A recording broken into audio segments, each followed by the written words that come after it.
we arrange and rearrange our words, they can never convey how we really feel inside.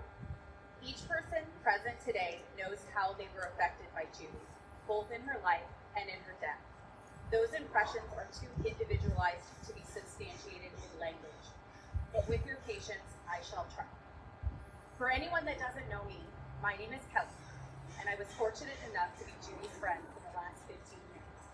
During that time, Judi has never missed any significant event in my life, even insignificant events in my life. I think that's important because that was one of Judi's many attributes, was her loyalty and the fact that she always showed up. You see, if Judi loved you, you knew it. Not only did she tell you, but you felt it. And let's be honest, if Judi didn't like you, you probably also knew it. She probably told you, and you probably felt it. But if you had Judi in your corner, you always knew you could count on her. And that didn't just apply to friends. That also applied to her colleagues and to her clients. Judi loved being an attorney. She was an amazing mentor to me, and I'm sure to many others here today. You could call, text, or email Judi day or night with a legal issue, and she'd almost respond instantly, generally citing case law or supplying you with a brief.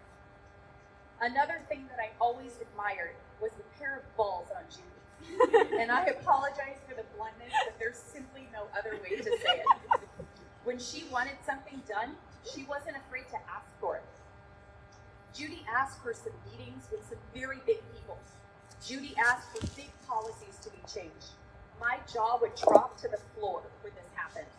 And Judi would always respond, "Calm down, Kelly. The worst that can happen is they'll say no." I wish that we had more people like Judi, more people willing to put their neck out on the line and try to make change happen when change is exactly what's needed. It is something that I will strive to do in Judi's honor. Judi's passion for the law and her clients was undeniable. Many of you have heard the story of Judi's arrest in the 1960s at an anti-war demonstration, which is when she first decided she was going to be an attorney. I had this picture blown up because it's how I see Judi around that time. Gorgeous, passionate, and ready to fight for injustice. After Judi passed away, I found a photo album at her house,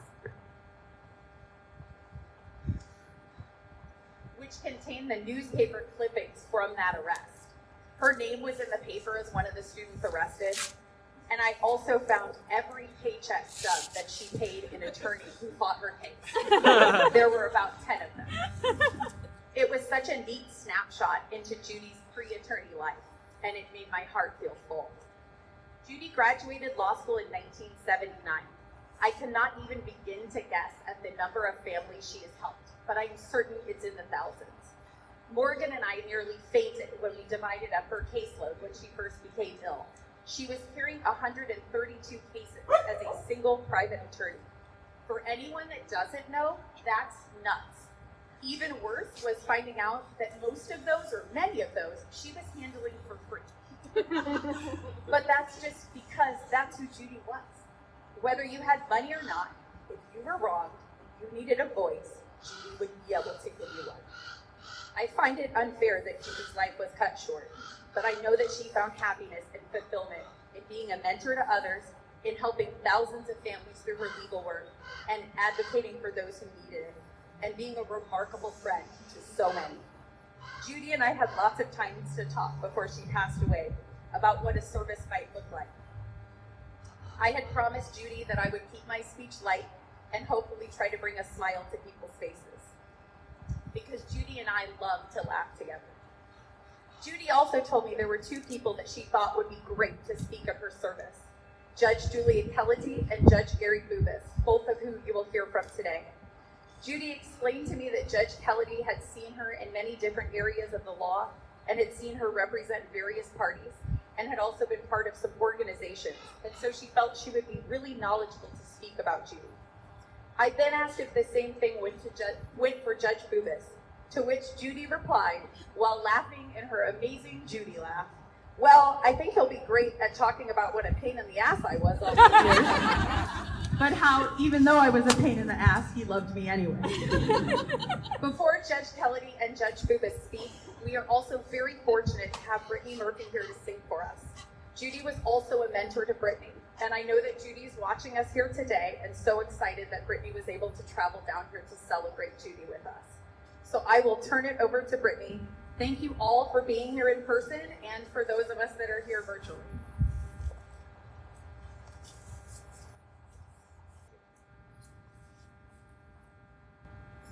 Somewhere over the rainbow, way up high, there's a land that I heard of once in a lullaby. Somewhere over the rainbow, skies are blue, and the dreams that you dare to dream really do come true. Someday I'll wish upon a star and wake up where the clouds are far behind me, where troubles melt like lemon drops, and way above the chimney tops, that's where you'll find me. Somewhere over the rainbow, bluebirds fly, birds fly over the rainbow. Why then, why can't I? If happy little bluebirds fly beyond the rainbow, why can't I?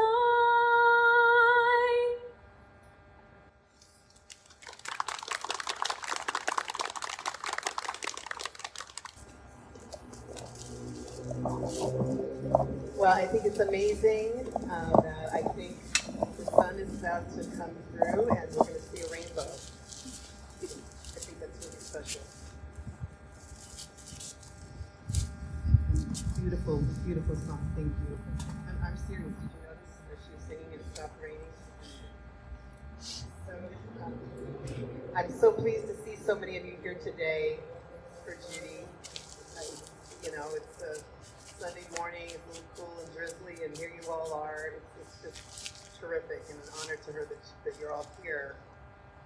I want to take just a second before I talk about Judi to say a word about Kelly James. I want to thank Kelly.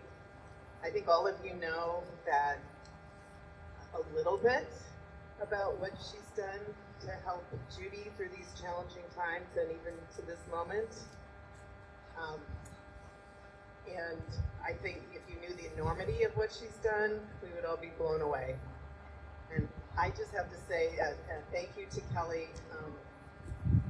You are not only the friend that any of us would be blessed to have in our lives, but I also want to say that you are the friend that we should all aspire to be for those in our lives. So thank you for that model of love and service to Judi. It's inspirational to me, and I hope it is to everyone else too, and I'm sure everyone would agree with that.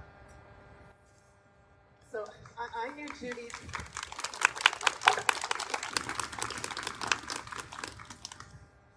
I knew Judi through a fairly small aperture, that of her professional life, and I know many of you knew her through a much broader aperture of her social and family life. So I feel that in many ways, what can I say that you don't already know? But you know, it is true that our professions are a very important, significant part of our lives. So I agreed when Kelly asked me if I would speak, and I was honored that she would even mention me. So thank you for that. I guess I've known her for the last 16 years. And so I want to speak of her first as I knew her as an attorney, and then speak briefly as the person that I knew her to be as well. I joined the San Diego Superior Court in 2003, and at that time, I did not know that there was a thing called a juvenile dependency court. I had never heard of such a thing. I had no idea. I had heard of child welfare services, I guess, but never knew there was such a court. And so, of course, that's where the court put me right away, so I could start out on a completely blank slate. And that meant that the learning curve I had was completely vertical. I went from nothing to having to know everything in about 3 weeks.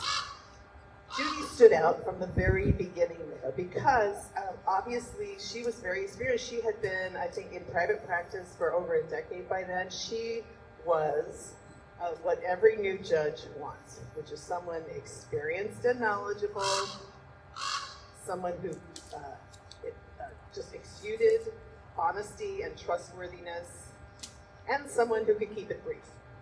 And so those are all qualities that I appreciated as I went through 3.5 years in juvenile dependency. It was a privilege to see her. So then later in 2000, I guess in 2009, I moved to the probate department. And at that time, I left behind a lot of the lawyers that I used to know, that I used to see, because we're all in kind of these silos. And so off I went to probate court, and lo and behold, there was Judi. And that was terrific. It's great to see a familiar face when you're on the bench and in a new assignment. And so she was appearing in my court on probate guardianship matters, both as a member of our court-appointed attorney panel and also private counsel for various family members. And in that regard, she was a very rare creature. Child custody in our state is kind of has evolved into silos.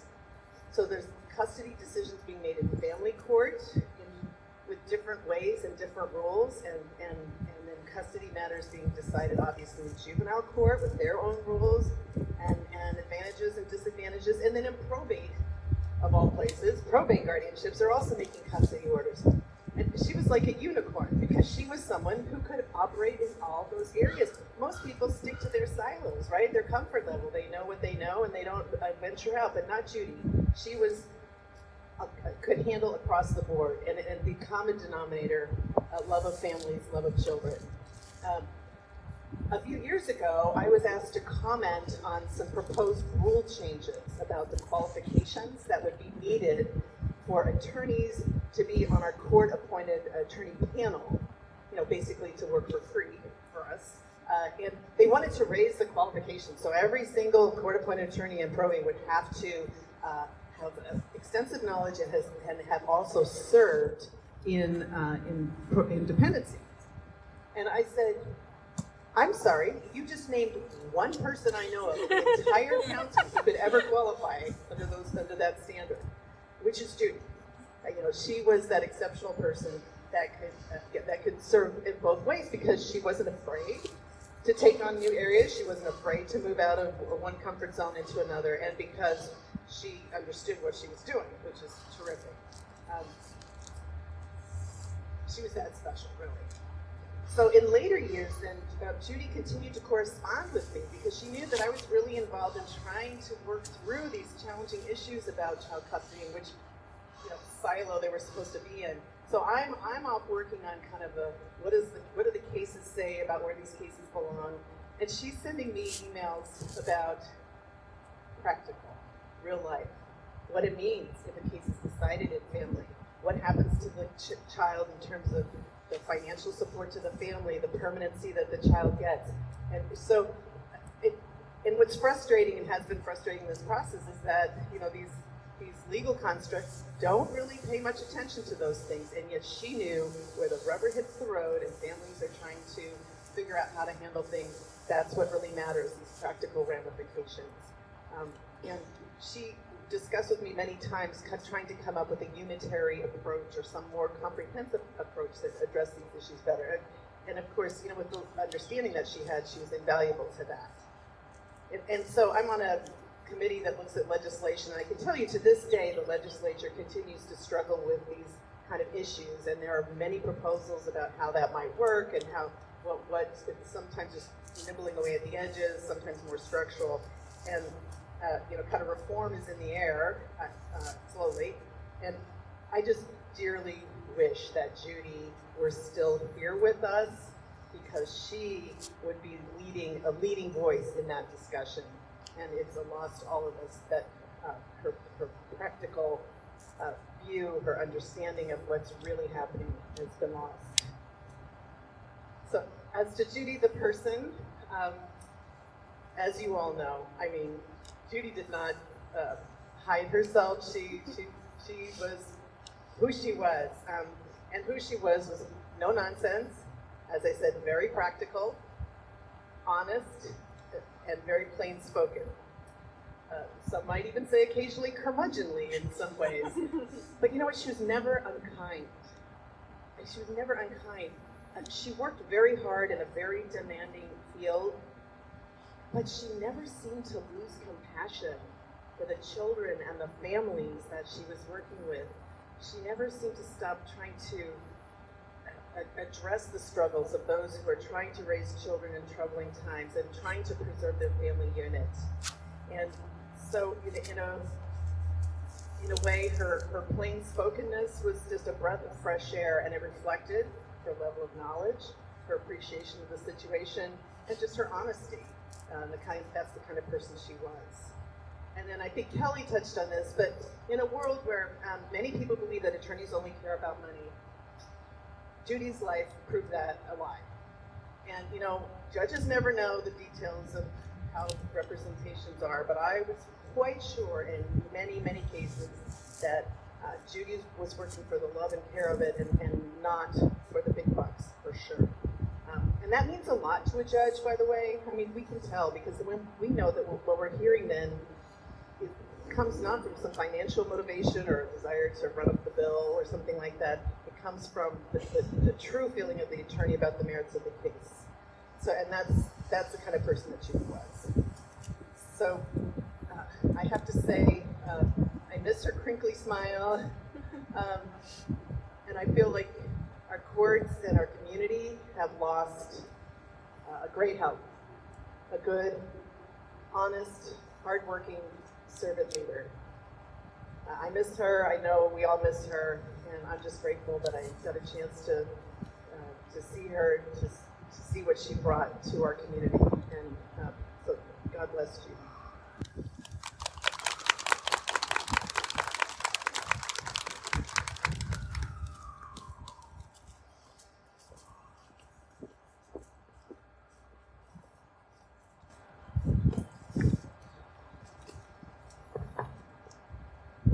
Good morning, everybody. First of all, I want to thank Kelly for asking me to speak here today. I also want to thank Judi for asking me to speak here today.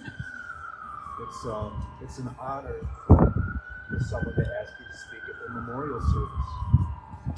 Unfortunately, I've had that honor more than I care to do.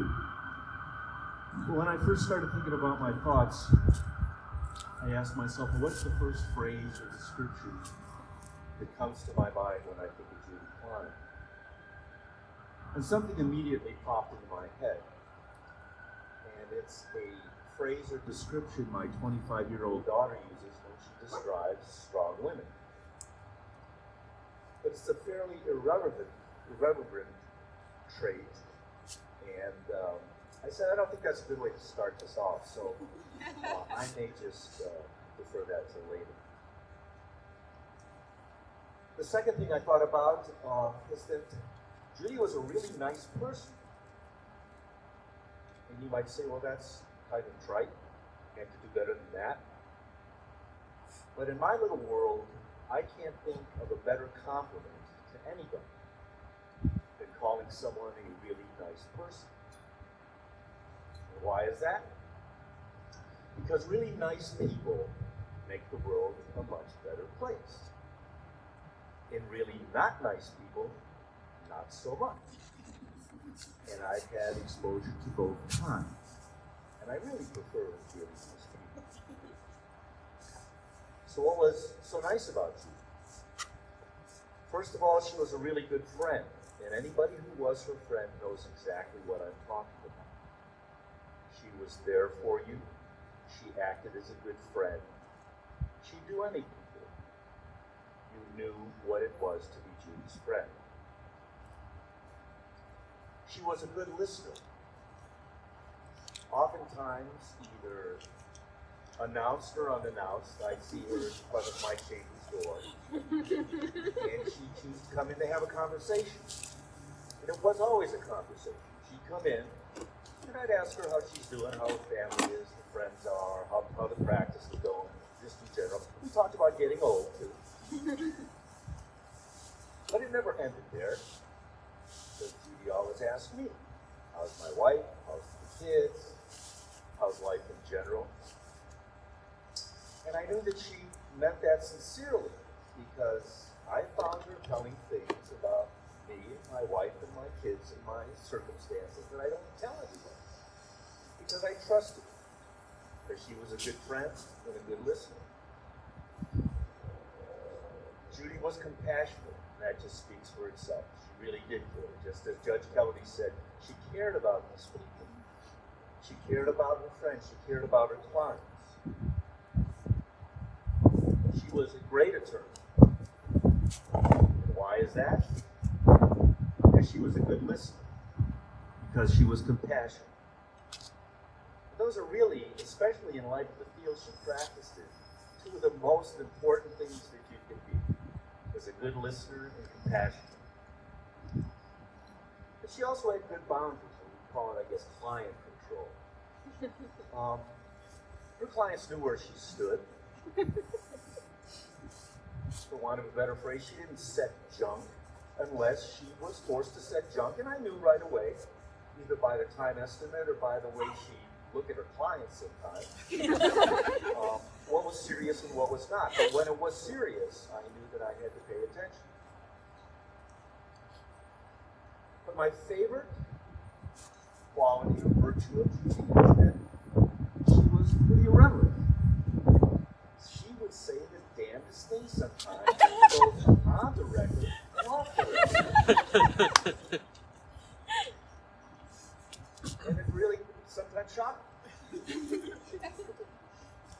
But one thing I find about irreverent people is they're very well grounded, they know who they are, and they're very self-confident. And that was Judi Klein. And she made the world a better place because she was a nice person. So now back to my original thought. Because Judi was so irreverent, and I believe that that's a fantastic virtue, one of my favorite virtues, I won't necessarily share it with you, but I'll share with her the first thing that came to my mind. Judi Klein, you were one bad bitch.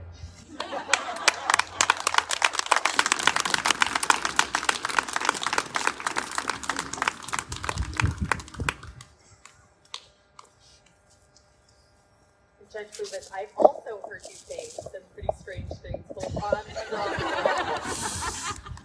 At this time, I'd like to, if anyone has any words that they'd like to say to Judi, please can come on up, grab the mic, whether it's for 1 minute or 10 minutes, and I'm sure the rest of us would all love to hear your thoughts. Hi everybody, my name is Holly McMahon, and I think I know most of you out there. My husband and I met Judi in 1998. We were both brand new attorneys at the Ultimate Public Defender's Office, and we were taking over the dependency contract from panel. And some of those panel attorneys were not happy about that, and some of them were kind of mean to us, especially if we had a case against them. They were not very nice to us. But that never happened with Judi. Judi and a couple other attorneys were always very kind, helpful, and never were bitter that we were taking over those cases for 1/10 of the pay or whatever it was. But I liked Judi right away. And flash forward some years later, my brother-in-law was in a rock band, and they played, classic rock music, and Judi started grooving. And every time I went, there was Judi. She played one friend or another, and we considered ourselves the groupies of this band. And I had a lot of fun times with Judi at those events. And so did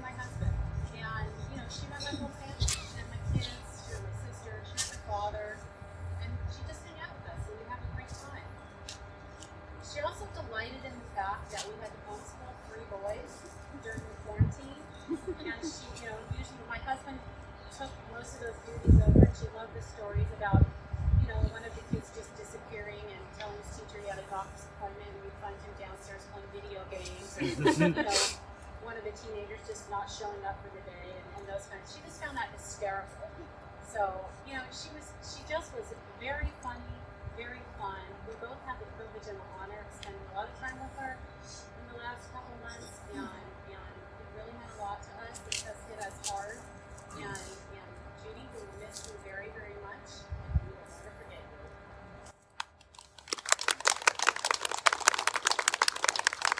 I'll put this here for the next person.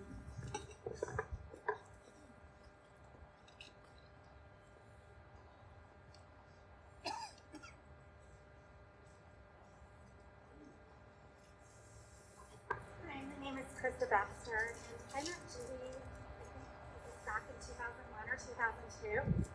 And I was a new attorney who had taken some free family law cases to try to get some experience through San Diego Volunteer Lawyer Program.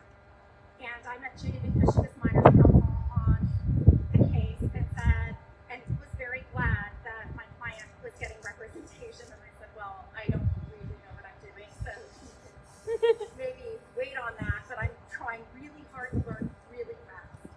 And Judi was amazing and great to me.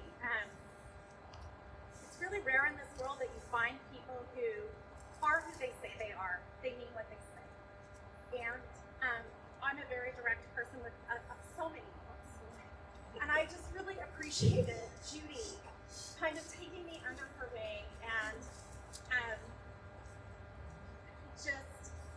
she guided me through that case, and then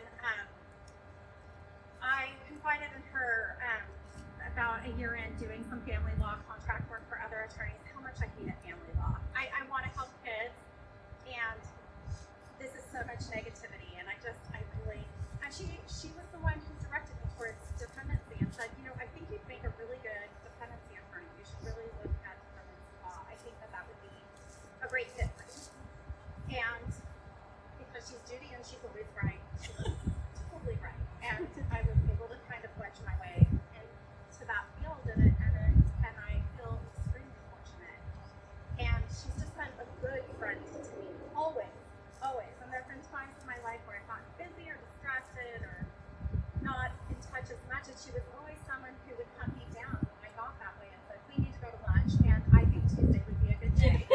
And if it was, we would negotiate a different day, but she would find me. And she was one of the people, because you really need people, if you're a person like me. If you're a person like me, you need people in your life who are going to call you out when you need to be called out, because sometimes I can just be distracted or all over the place or not know how my delivery lands on people, and she was always the person that's been like, I was back there, and yeah, you know that. And I was just like so appreciative and thankful for her, because she was just always that very real person. She was there for me through a difficult pregnancy. She came and held my newborn daughter in the hospital when she was a preemie. She has been there through every significant and non-significant place in my life. And I don't know when she slept, because she was supposed to be a morning person, which I am not. And she learned very quickly that we cannot talk early in the morning and have me process that information yearly as well. So she would oftentimes text me at like 11:30 at night, "You up?" And we would talk until 1 in the morning. And when she got ill, when she got her diagnosis and was trying to minimize it, it was no big deal. When I started asking questions and realized it was a much bigger deal than she was telling me. She was gracious when I went behind her back and did my own family finding efforts and found her cousin, who was my first contact, and just tried to say, I think some of this is more serious than what Judi is telling people, and I think she needs family, and I think she needs family to come be with her, because she wasn't going to ask for that, because she was always taking care of other people. And even when she was at her sickest, and I was driving her to radiation and asking her, is there anything I can do? Do you want to get food? What can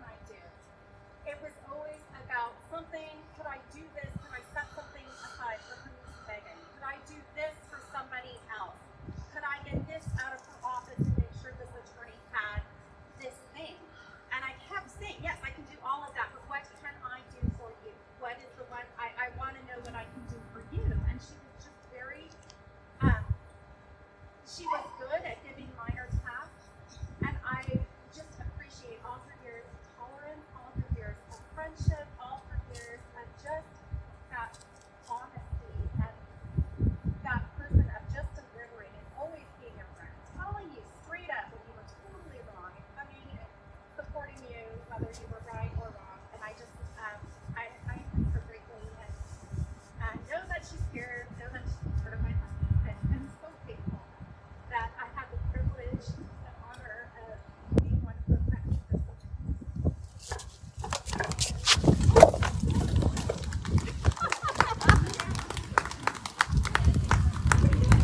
Hi, Judy.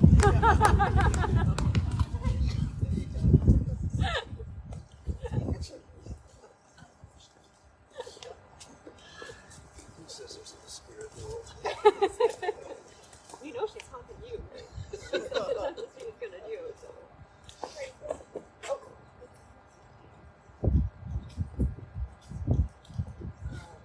going to say something very briefly. I didn't have an opportunity to know Judi as long as many of you did, and that deeply saddens me. On a professional level, obviously, she was the most helpful. She wanted everybody to ask her the questions, as many other people said. She wanted to give advice and to be a mentor.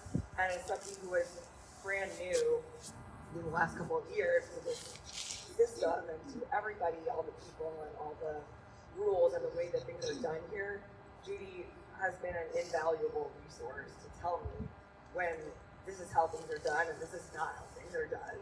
And I always appreciated that. But what I wanted to say is on a personal level, something that I've been thinking about a lot lately is that first day that I saw Judi was in our courtroom here, and Tatum turned to me and said, I said, "Who's that?" And Tatum said, "That is Judi Klein, and you have to be on her good side." And I said, "Okay, sign me up." And Tatum organized for Tatum and Judi and I to go to Chili's. And Tatum had a Chardonnay, and Judi had a beer. And they were like, this is how it is. This is how it's done.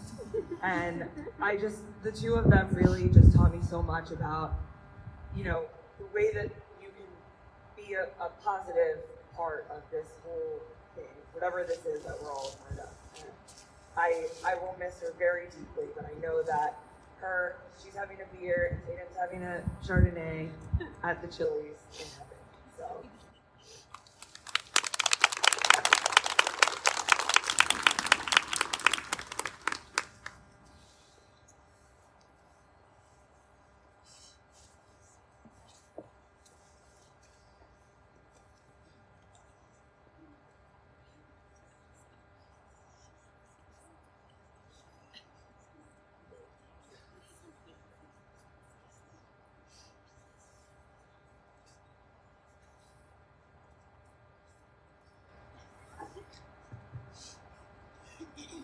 Hi, I'm Julie.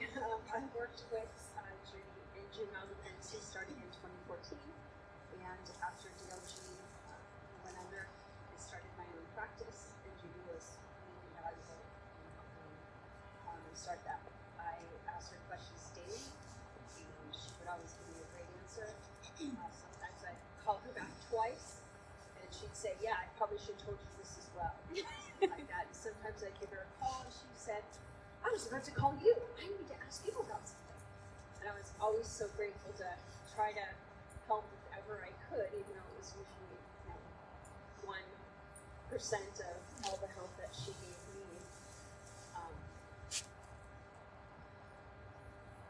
She wouldn't take any money. I'd say, "No, I need a contract rate. Can I do this?" No, never let me do any of that. But she did let me take her to lunch as frequently as possible. So, yes, whether it be Chili's or one of our favorite places was Patty's. So that was a great place on Lake Marine Boulevard. The Trails, that was another one of our good places. But we've pretty much gone everywhere, around El Cajon especially, and we're in the area kind of where we live. one of the most important things she taught me, I think, is something that the best way I can explain it is something that occurred in one of her last months. I took her to radiation, and it was very careful. We got this walker. I had to use her car. I couldn't use my car. All these different things. So I get her out. I have the walker down. She gets up, and I say, "You okay?" And she's like, "Yeah, I'm fine." She flops on the ground. So right in front of the Kaiser, and I'm like, "Help! I don't know what to do." And that's, I think, to me, kind of indicative of one of the things that I see, like, everyone is going through something. I think we're okay. Whether we're an attorney or a client, there's a lot of things that are going on under the surface that we don't know and we don't express to other people. So whether that's, giving a client a little bit more or giving that other attorney that needs a little bit more time, it's an important thing to do. Judi also did an amazing job. I would watch her and she would, yell at the county council or something like that, have a big discussion about the legal issues, and then she'd step out of the courtroom and then just go to lunch. And that was a really good lesson for me, because sometimes I had some trouble being able to flip that over. But she really changed me a lot. She was a great friend, a great person. So thank you all so much for being here, and just major thanks to Kelly for doing so much for Judi and for us to be able to honor her.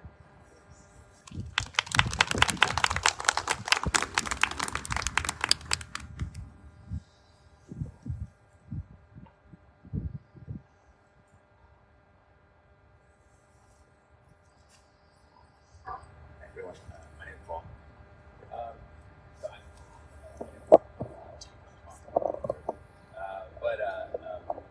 I just want to say two things. One is, well, first, before I say this,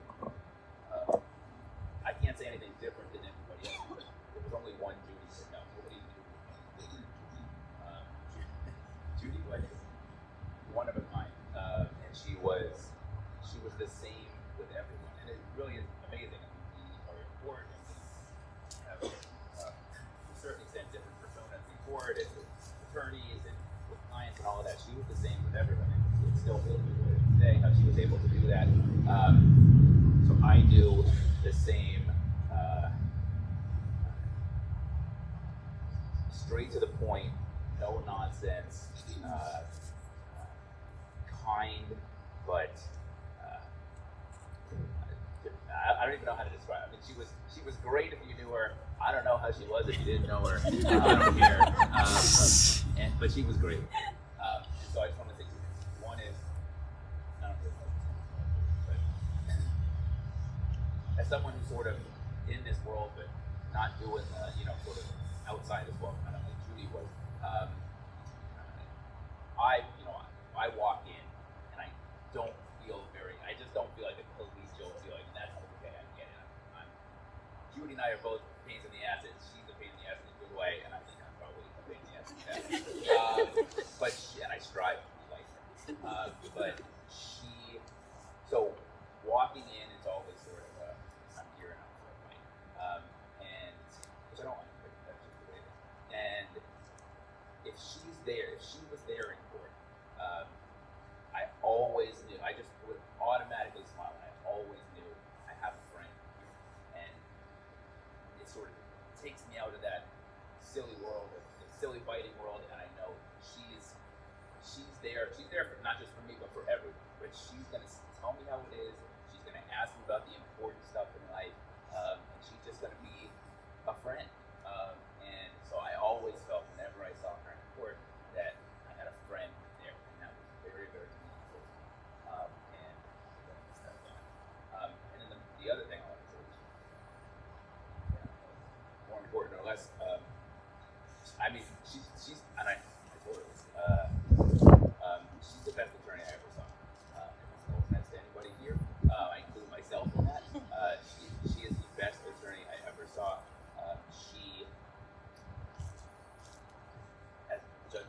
but she was able to say things to judges that still shocks me. I can't say any of that. And she was able to remain even keeled. She didn't sort of get all crazy. She somehow, I think it was probably the case that she took, she somehow believed, and rightfully so, that her position was the correct one. And it wasn't like some of the other, kind of the things that happen in courtroom, where attorneys come up and they say, my client is right because. I mean, you have good clients and bad. I don't like but I mean, so everybody does, but somehow she always sort of managed to have the clients that were right. And she always had a real, the easiest way I can say it is she always convinced me that she was right. And we were on the opposite side. And I thought, shut up, you can't do that. I'm arguing against you. I can't agree with what you're saying. And then sort of the next level to that is she knew everything. And I'm one of the, I don't do it as well, but I'm one of the people who do the custody, all the stuff, right? The family, the probate, the dependency. And she was the one who I go to for questions. I mean, so if I ever had a question about anything, she would know everything about it. And she would always pick up the phone. She would always answer my questions, and she'd go look for more information. And I tell her stop. She keeps going. I think so. Those two things. I'm gonna miss one. The fact that I won't see her frowny face, and then the next thing that I'll miss, I don't have anything else to ask any questions. I just don't. I can't know what I said anybody. She's the one that I can go to. I'll do that.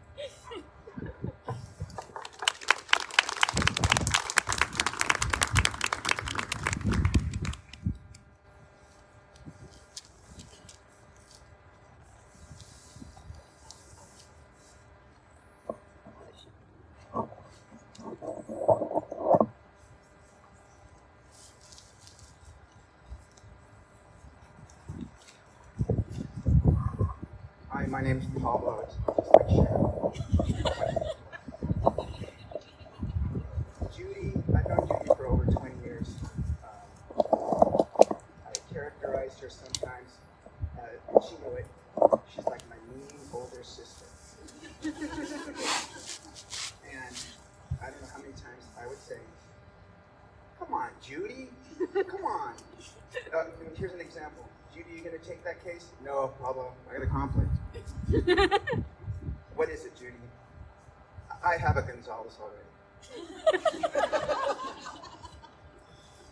Judi, we all have that. Judi, and I made this joke, and I told her, Judi, you're gonna take this case? No, it's a mother, and I represented her as a mom. And we all know how it was working with Judi.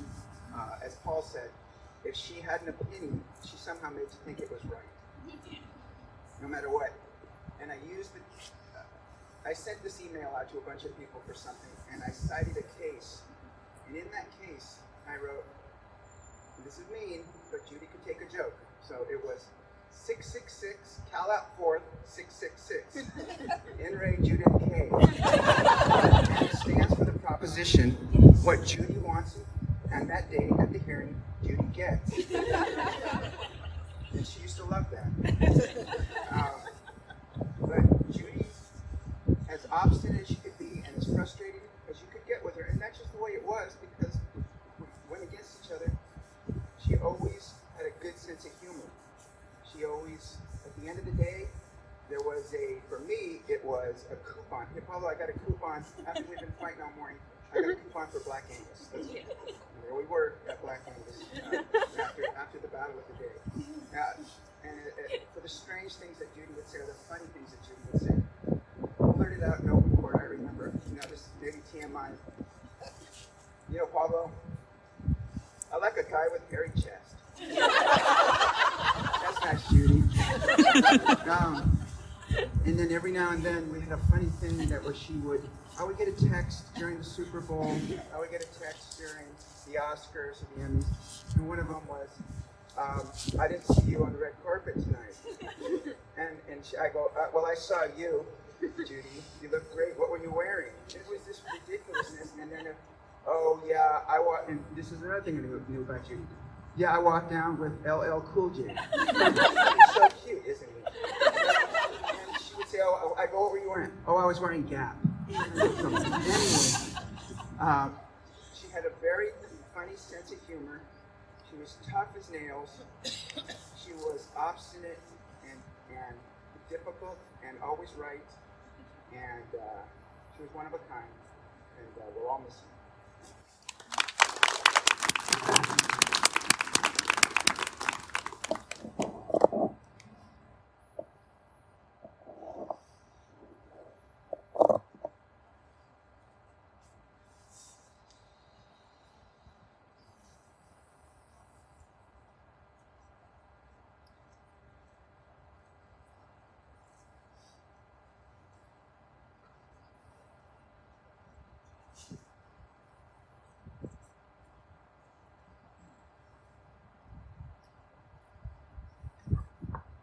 Hi everyone, good morning. Just now that you've heard from so many people who came before me, when I first started as a young attorney, there was a group called ICO, it was the Independent Contract Office, before it took a lot of twists and turns, and that's where I took my first job as a new attorney. We were kind of the island of misfit toys. The group of us, it was a really interesting introduction into the practice of law. When I came in, I think Mike Powers' house had just burned down and he lost all his files.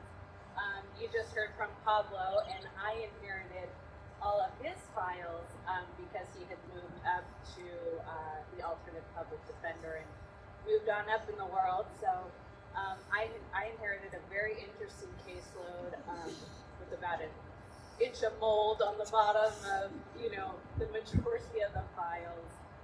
It was just a shotgun introduction, and sink or swim. And Judi Klein was an ICO, and she helped me to not sink so much and at least swim and get up to speed as quickly as possible. No question was dumb. No question was wrong. She was always happy to help. And from that professional relationship grew a really beautiful friendship. I enjoyed the company of her friendship for almost 15 years. And she was like no other. She was my friend who was up for anything. And it didn't matter if she was interested in it or not. She was up for going. We did the most random things. She loved the Gem and Beach show. She would love to go to that. She loved the Harvest Craft Fair out in Carlsbad, and a lot of us would go together. And it was one of her favorite events every year. Judi, as all of you know, loved the Padres, and she had amazing scenes that she shared with all of us. And I know it was always one of my favorite days of the year to go to the ballpark and just sit with my friend Judi. It was always guaranteed to be a happy, wonderful time. Judi didn't really have any bad days. She really, really didn't. She was always so happy and positive, and like Kelly mentioned, she would show up. She showed up to every important thing that I ever had, that my daughter ever had. She probably one of 3 people, I say 5 people, including my husband and parents, who never missed one of my daughter's birthdays. She was always there. She even did things that she wasn't interested in doing, and she did it with grace and a smile, and she did it because I wanted to do it. For one of my milestone birthdays, Judi didn't drink wine. I like wine. Judi didn't. She'd find something else. But she came up to Santa Barbara to do wine country with me. She slept on an air mattress. She didn't complain. She was just happy to be there for the ride, and it was really such a blessing. And the gift of her friendship.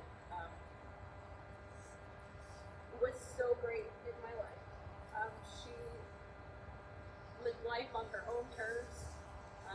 She was strong, she was passionate, she was a wonderful, wonderful friend to so many of us. And it was apparent, it was, Judi had the power to connect all of us. It didn't matter what side of the table you were on. Hearing from everybody today, I think there's a general consensus that it didn't matter which side you were on. She was there to help you. She brought us together, and that was the same these last few months of her life. I am no longer in the dependency field, so I don't get to see a lot of the people who my former colleagues and friends. However, Judi, even at the end, had the power to reconnect us all again, and I really enjoyed seeing so many people that I've missed so much. And Judi, through her entire life, had the power to connect people, and we are all so fortunate. So I will miss her so much, not just on the professional level, but personally. She gave me such a gift. Sorry, Judi. But thank you very much, and I will miss her very much.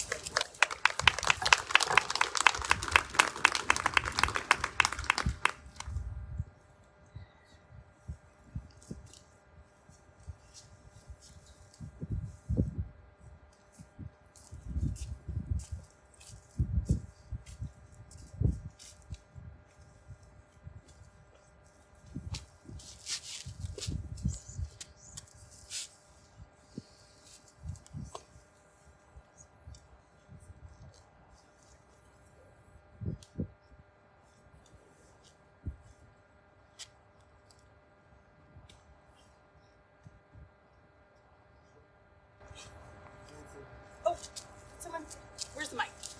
Monica? You leave it up there?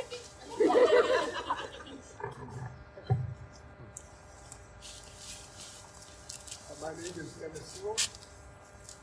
Judi Klein was not my friend.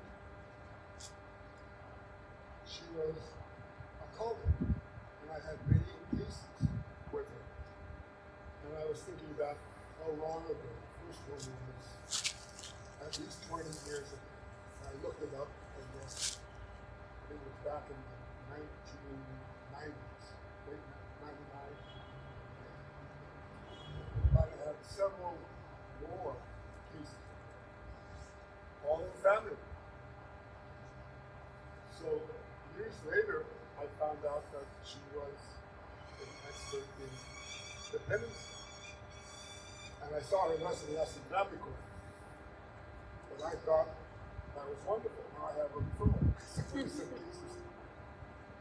So in this case, I'll never forget, I thought she was so tough. There was just, she made up her mind about something. That was it. And guess what? She was always right. And I think that's a goal I've always had as an attorney, to make sure that my facts are right, my law is right.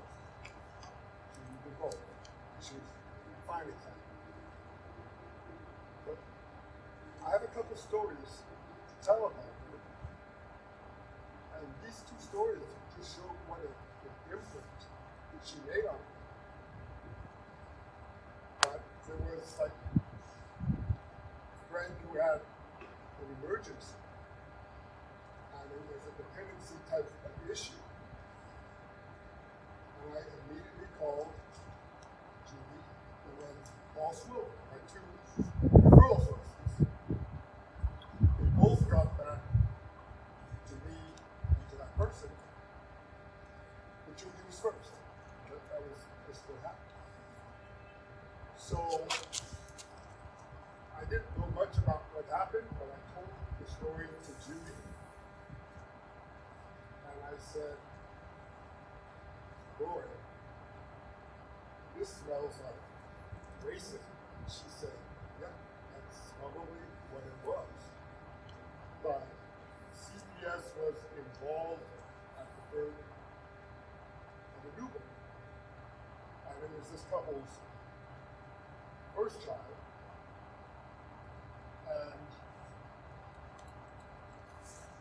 was an interracial couple.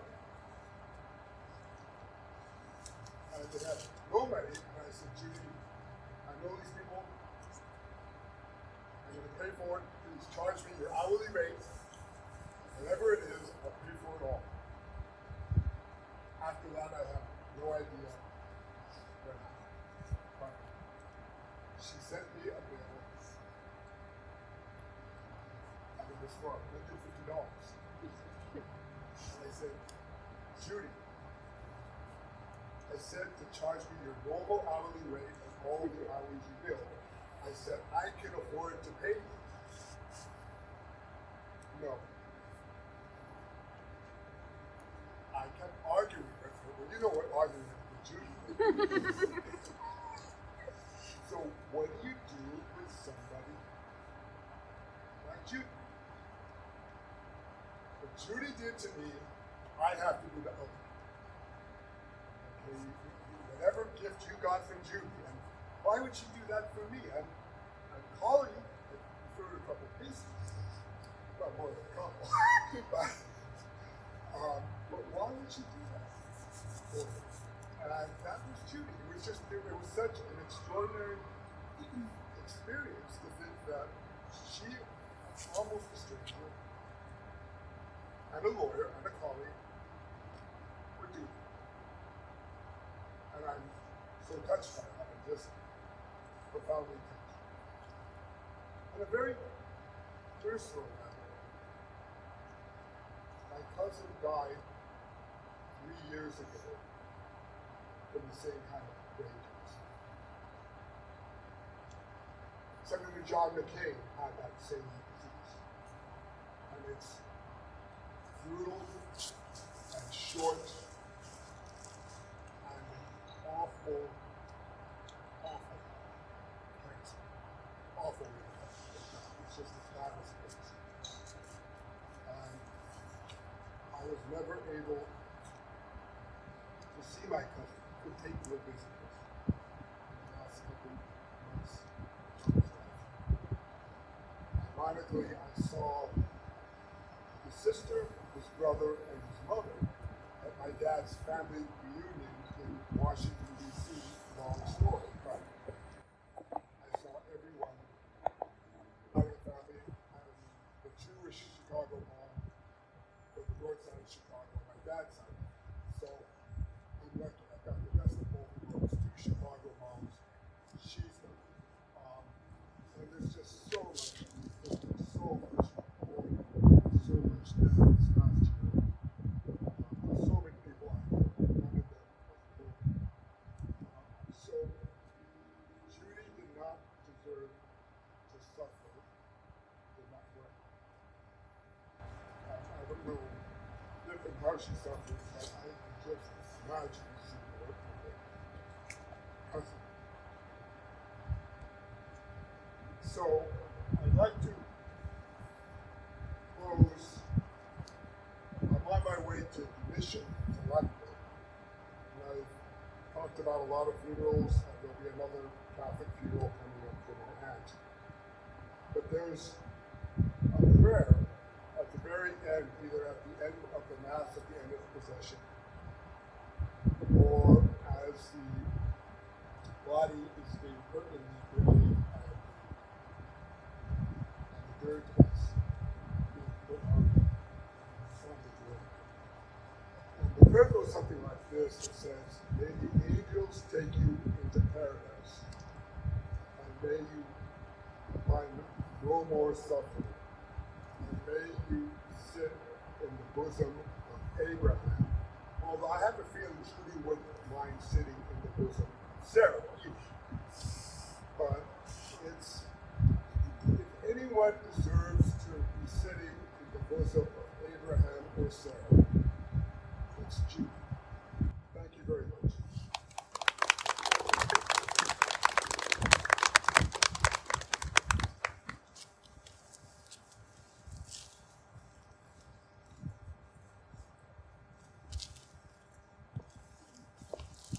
If you guys don't mind, I'm going to go again because I have a couple of thoughts come to me. So now that I'm not shaking anymore,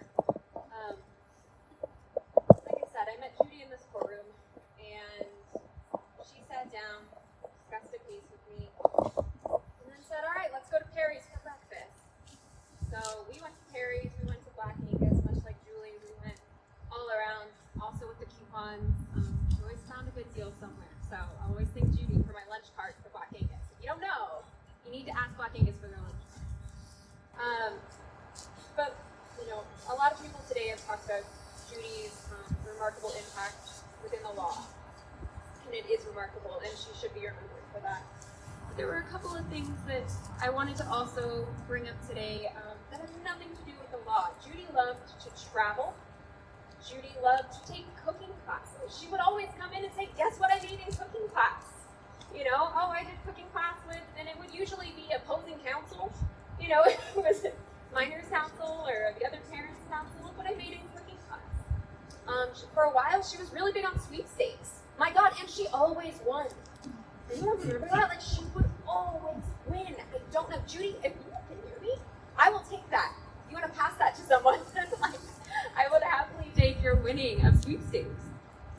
She loved her cats. I can't tell you how many pictures I got, especially at the beginning of the pandemic, of her cats curled up on her computer screen. And one of the things she would always ask me, how are you? How are your cats? Because Judi knew I was a cat person. And Judi actually cared how my cats were. We would sit in court and we would talk about how much care she was showing to her baby who, you know, needed to go to the vet and was coughing, and she was up with him all night. Judi just was so selfless in her love of people, in her love of animals, in her life, in her work. And I think that those are just a few things that I wanted to add. So Judi is obviously very well loved and very, very missed. But I know she's here, and I hope she will, in fact, haunt Judge Bubas' courtroom, because she threatened to do that, and I'm kind of hoping that that happens. So.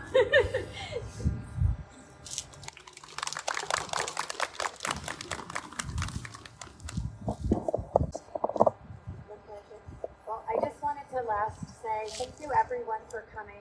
Thank you everyone for being such amazing supports and people in Judi's life. I don't want to name anyone because I feel like I'll forget someone and then that would be worse, but there were so many people that stepped up so much after Judi got her diagnosis. People that drove her to and from radiation, people that came to her house, people that found homes for her cats, people that helped wash her clothes. And so I appreciate the words that some people said, and thank you, Judge Kennedy, about me and the stuff that I've done. But there were so many other people. It wasn't just me who stepped up. There were a lot of people that really did it, and I know that Judi really appreciated it. I think she told everybody, but in case she didn't, I will thank you all for doing that for her. It was really important to her, and you know, Judi went out the same way she lived life, and that I am thankful for. You know what? One other shout out I just will make is my kiddo Colton. I have two kids, most people know that. But Judi and Colton had this really cool, very special relationship. She told everybody about Colton like he was her own kid, which was really cool. And she gave him this cool little cat called Purple, because it's purple. And he sleeps with it still to this day every night. He's had it since he was about 3. And even up till her passing, they took pictures together and talked together, and it was the only moment in the last 3 months that I saw Judi cry was her hugging Colton and saying her goodbyes. And so it meant a lot to me, their special relationship. That's it. I'm going to close with that. Thank you all for coming.